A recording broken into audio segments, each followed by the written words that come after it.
Hello and welcome to West Country Wanderings. I start with a question for you.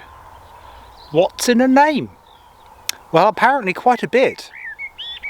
Today we're at the village of Rose, near Perranporth, and some older Cornish scholars believe that the name comes from the Celtic Ross, meaning heath or scrubland. However, that's not the end of the story, so why not come with me and I'll tell you some more.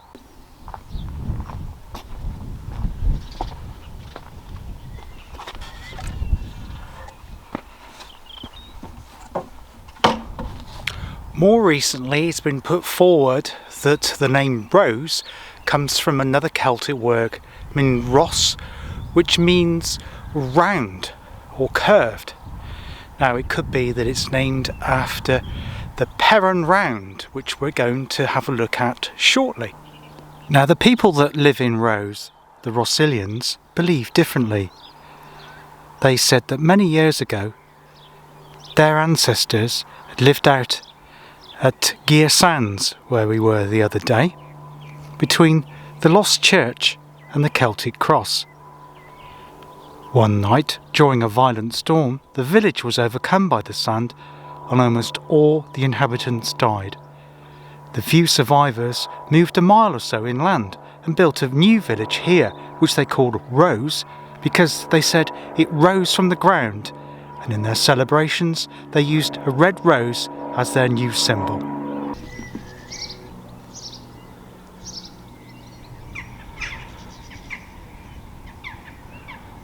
Whether their story was developed from the legend of the lost town of Llangarrow is anybody's guess. What is certain is that the oldest names in the district are on the seaward side of the road, through Mount, or the earliest signs of industry and habitation. The name Rose is first used with the Chilcots in 1697 in a marriage settlement to the Vivian family of Trelawarren, and appears occasionally until it came into general use about 200 years ago, when the Methodist Society was founded by the Penners and the Allens. So, what's in a name? Is it moorland? Is it a circle?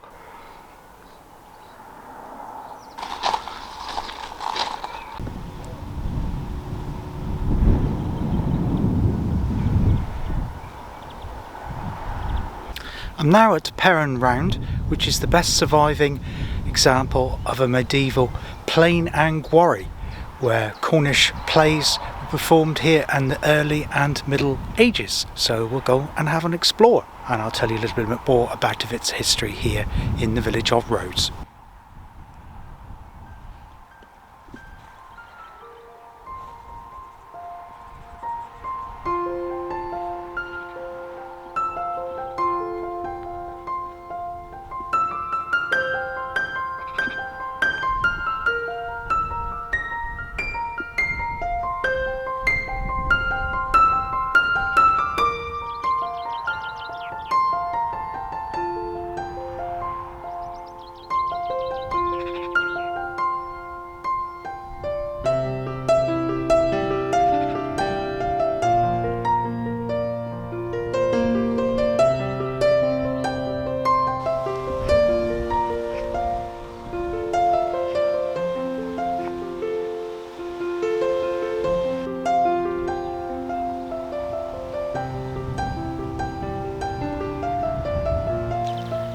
Perran Round has been the focal for religious life in this part of Cornwall for 2,000 years. Druids, Celtics and Christians, Anglicans and Methodists all performed religious ceremonies here. It has been described as Britain's oldest theatre, and there have been locations for fetes, markets, tea treats and even Cornish wrestling matches. The round is an almost perfect circle, 130 feet in diameter, and with an earth rampart 12 feet high. And I can tell you, it is actually covered in gorse and it's quite difficult to get up. It's surrounded by a ditch which is 6 feet deep, presumably for drainage to protect the rampart. It is, however, an enigma. The archaeologists, who've never dug it up, say it's an Iron Age fortified farm, 2,000 years old. It's certainly in the right place. It looks like it could have been a fortification, but there's no record of it at all until the middle of the 18th century. In 1750, William Borlase wrote a detailed description of the round, using diagrams and illustrations, and it was used to perform miracle plays. He describes it as having 7 seats and refers to it as a plainanguare, or playing place. Whenever or however it originated, there is no doubt of its importance of life in the village for several hundred years. During the Dark Ages, the heyday of the Celtic Christian Church, the pilgrims' road to St Piran's passed through Perran round a mile or so before they reached the barren and windswept dunes. Now, it's hard to imagine the road actually went through the middle of this round here, because the gaps at either side are pretty narrow. The Lost Church, which we saw in the last video, and I'll put a link to that if you haven't seen it, it became, like St Michael's Mount and St Day, a place of pilgrimage, at first attracting many locals, but later in the 11th century pilgrims came from as far away as Wales, Ireland and Brittany.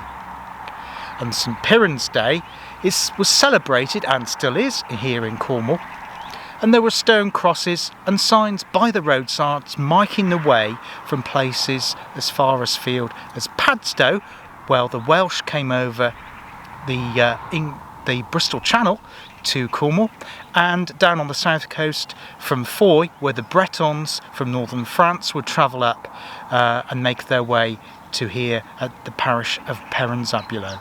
Perran Round is now the only survivor in Cornwall of several hundred rounds, and in 1969 a revival of the Ordinalia was performed by students from Bristol University. An unforgettable experience which very graphically portrayed many aspects of the biblical story. The actor playing the part of Jesus practised hanging on the bars in a gymnasium for periods of 3 hours or more a day over a period of 6 months. Heaven was up on the bank and hell was in the northern gap, and every so often the devil and his army rushed out, breathing fire.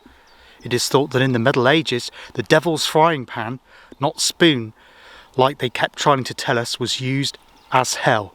The pan and handle were much deeper, and the handle was covered so that the actors could move along it and sprung up centre stage to create greater effect. Tradition says that if you run around the frying pan 7 times, then put your ear to the ground in the middle, you can hear the devil frying. Ever since John Wesley visited the parish in 1753, Perran Round has been used for open air services, and part of the bank opposite the frying pan was dug out for use as a pulpit. From time, the Methodist Society was performed at the end of the 18th century, and the chapel held an anniversary service every Whit Sunday afternoon. It was here that the Sunday School held their afternoon anniversary service at the beginning of July, and here occasionally the Sunday School and the Band of Hope held their tea treats.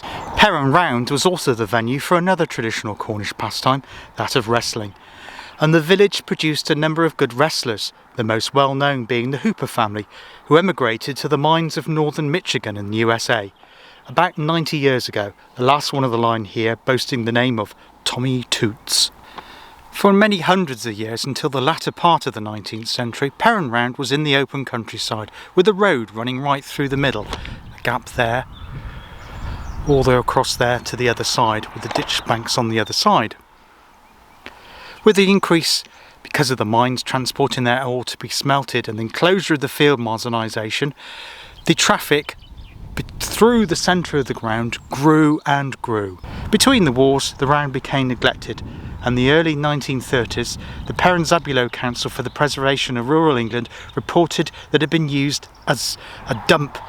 Tins, rubbish and old caravans filled the site. However, with the help of the people of Rose, the site was cleared. In 1951, the round was used for the Paris celebrations of the Festival of Britain.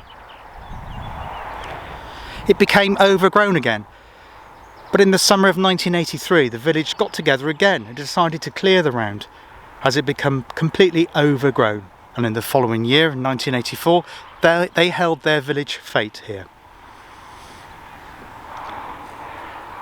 Between 1996 and 1998, the Perran Round played host to a yearly music festival from the local area and beyond. In 2002, St Piran's Trust took over responsibility, hoping again it can be used for special events as before, and the round to be maintained in its present good condition.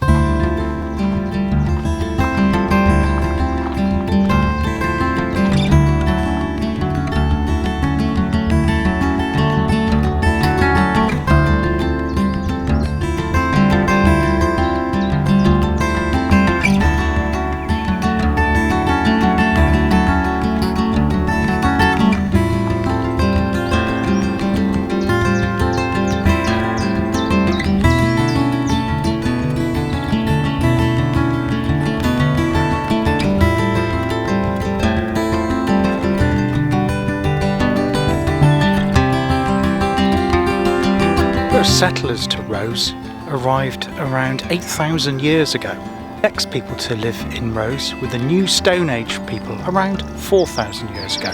The first ones with any trace in this area were the Beaker people. We know they're called the Beaker people because they were buried with remains of beakers and earthenware. Remains were found of the Beaker people at 12 Heads, which is near the village of Rogera, about 2 miles from here. In 500 BC, there was another invasion. Tall, blonde, warlike, the Celts moved from northern India, and at one time their influence spread all over the Middle East and Europe to the fringes of the Atlantic Ocean. Here, in Cornwall, in Wales, in Brittany, in Scotland, and in Ireland, they left their mark. Not so much as warriors, but as people of religion and culture, as poets and artists.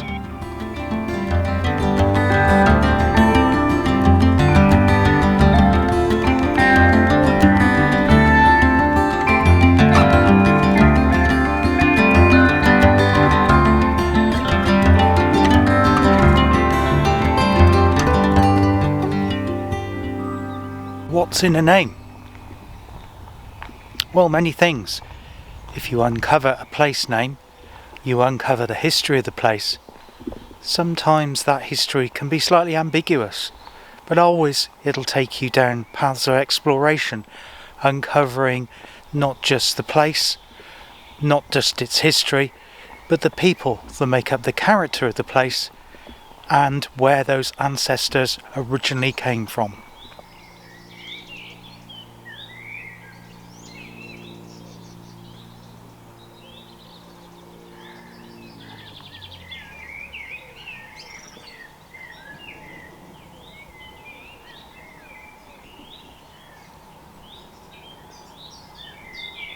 Well, from the village of Rose here in Cornwall, that's all for today on West Country Wanderings. Until next time, hope you can join me again.